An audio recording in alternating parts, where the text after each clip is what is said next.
Assalamualaikum warahmatullahi wabarakatuh. Sugeng injing anak-anakku kelas tunggal B. Pripun pawartonipun? Rahayu. Mugi-mugi sami rahayu lan tansah pinaring kesehatan lan keselamatan.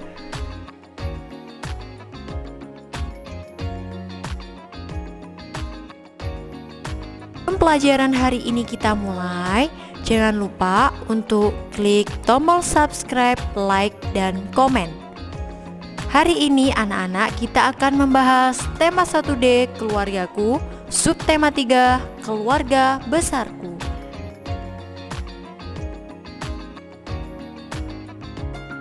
Nah anak-anak, sebelum kita memulai pelajaran hari ini, yang perlu dilakukan terlebih dahulu adalah berdoa.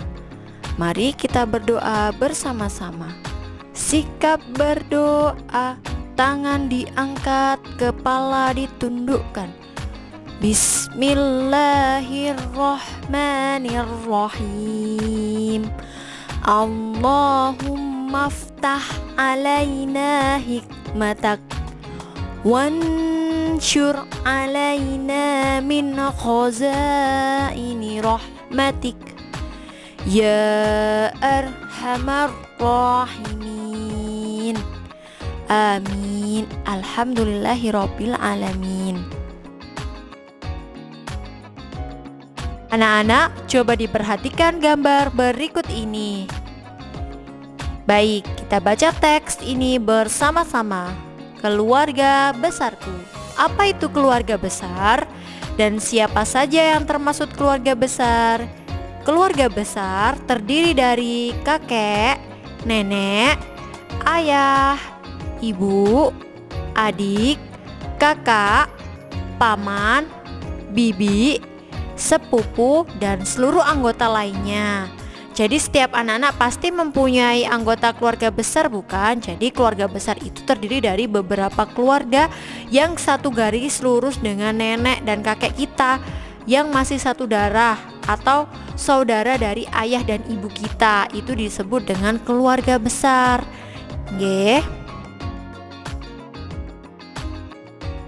Nah, anak-anak, coba kalian perhatikan gambar berikut ini, nggih. Nah, ini adalah kakek dan nenek kita, disebut dengan kerabat. Jadi kerabat adalah ayah dan ibu mempunyai orang tua. Orang tua ayah dan ibu disebut kakek dan nenek. Kakek adalah ayah dari ibu atau ayah kita, sedangkan nenek adalah ibu dari ayah atau ibu kita.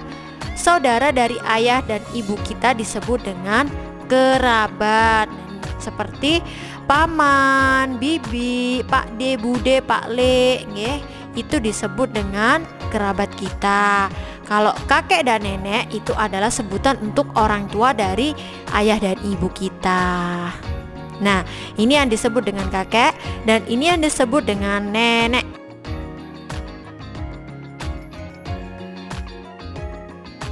Beragam nama dalam keluarga Indonesia itu sangat luas anak-anak. Panggilan nama keluarga di setiap daerah itu berbeda-beda. Mari kita mengenal nama panggilan di setiap daerah. Jadi setiap daerah itu memanggil kakek atau nenek itu berbeda. Memanggil ayah sama ibu saja juga berbeda. Anak-anak, ini adalah panggilan untuk kerabat dekat kita dari berbagai bahasa daerah lainnya. Jadi di buku kalian di halaman 87 ada sekitar 7 bahasa dari bahasa Indonesia, bahasa Jawa, bahasa Bugis, Sunda, Batak, Minangkabau, dan Betawi. Contohnya seperti ini nggih. Di Indonesia itu katanya bapak atau ayah biasanya. Nah, bahasa Jawanya tetap bapak. Kalau Batak, amang, ibu. Di bahasa Indonesia ibu. Kalau di bahasa Jawa biasanya tergantung, ada yang manggil ibu, ada yang manggil biung, ada yang manggil emak. Sedangkan Batak panggilnya adalah inang.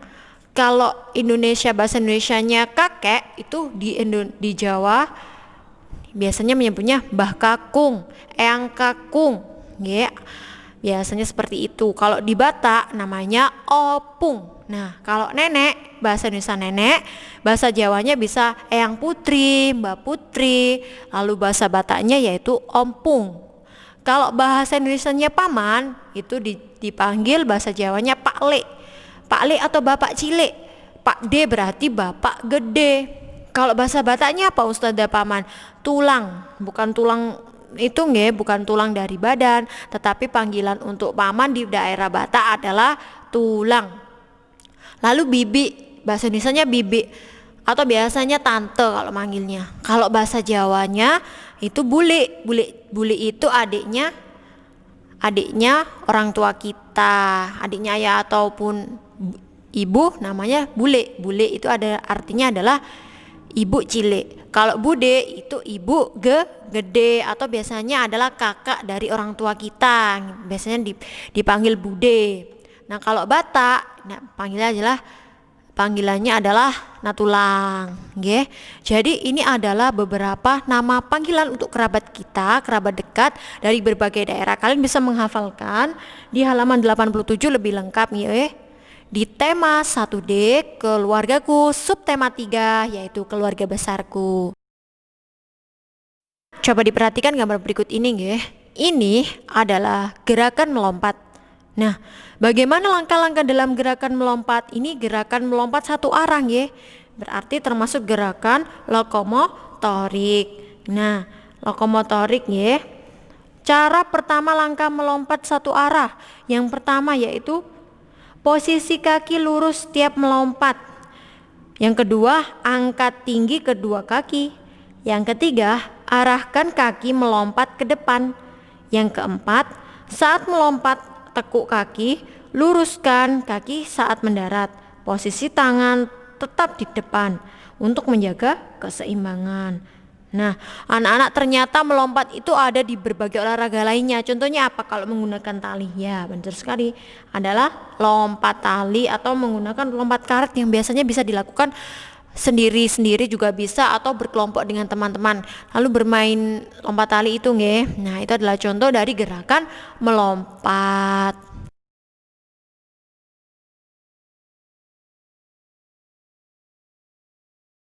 Mengukur panjang benda dengan satuan tidak baku. Nah, kalian tahu apa itu satuan baku?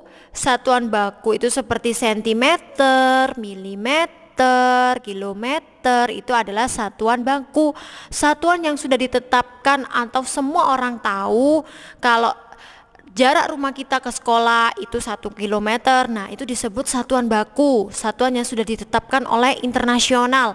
Jadi bukan orang Indonesia saja, tetapi orang luar negeri pun juga tahu itu satuan baku. Jarak ke sini ke rumah ke sekolah berapa kilo, lalu jarak antara papan tulis satu dengan pintu kelas itu berapa meter. Nah, itu disebut dengan satuan baku. Nah, sedangkan hari ini kita akan membahas tentang satuan tidak baku. Apa itu satuan tidak baku, Ustazah?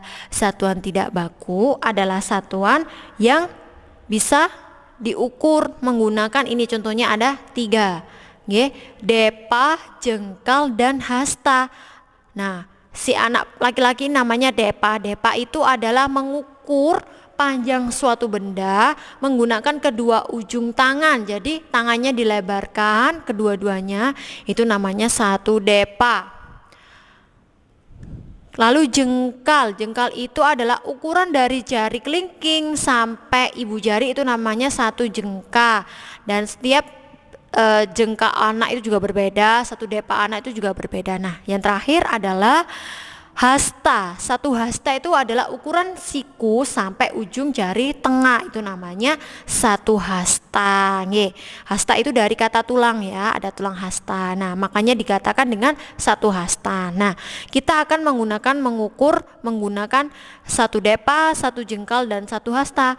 Tetapi karena kita semua itu berbeda, tangannya, panjangnya, kakinya juga 1 langkah itu, maka kita menggunakan alat yang berbeda, yaitu menggunakan korek api ataupun tali, anak-anak. Jadi kalau kita mengukur benda, kalau menggunakan satuan baku, kita gunakan korek api ataupun tali. Ini adalah contoh dari bangunan datar segitiga. Jadi karena jangka kita berbeda, satu depa kita juga berbeda, dan satu hasta kita juga berbeda, maka kita gunakan satuan untuk tidak baku, kita menggunakan alat ukur, yaitu adalah apa ayo anak-anak? Ini disebut apa namanya? Korek api. Betul sekali. Kita hitung ya, ada berapa korek api sehingga membentuk segitiga. Kita hitung ya, 1, 2, 3, 4, 5, 6, 7, 8, 9. Ada 9 batang korek api. Jadi bisa dihitung bahwa berapa batang korek api untuk membentuk sebuah segitiga. Maka jawabannya adalah 9 buah. Nah, ini termasuk dari satuan tidak baku, yaitu menggunakan korek api atau tali ataupun depa, jengka, hasta, ya. Sedangkan kalau satuan baku kita menggunakan penggaris, kan ada tulisannya berapa sentimeter, berapa meter, itu namanya satuan baku, satuan yang ditetapkan oleh internasional.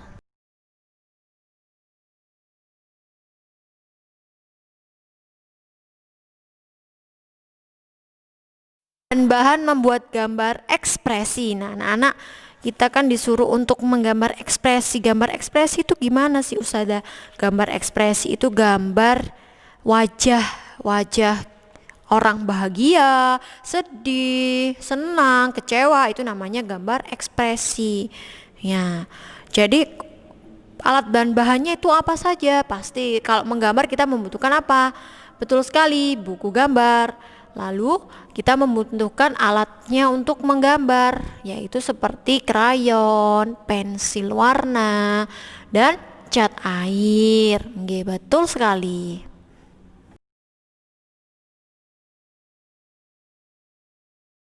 Sekian dari video Ustazah. Apabila Ustazah ada salah kata, Ustazah mohon maaf sekali, nggih. Dan jangan lupa untuk dukung konten Ustazah agar Ustazah bisa memberikan yang terbaik untuk kalian. Ustazah akhiri, wassalamualaikum warahmatullahi wabarakatuh.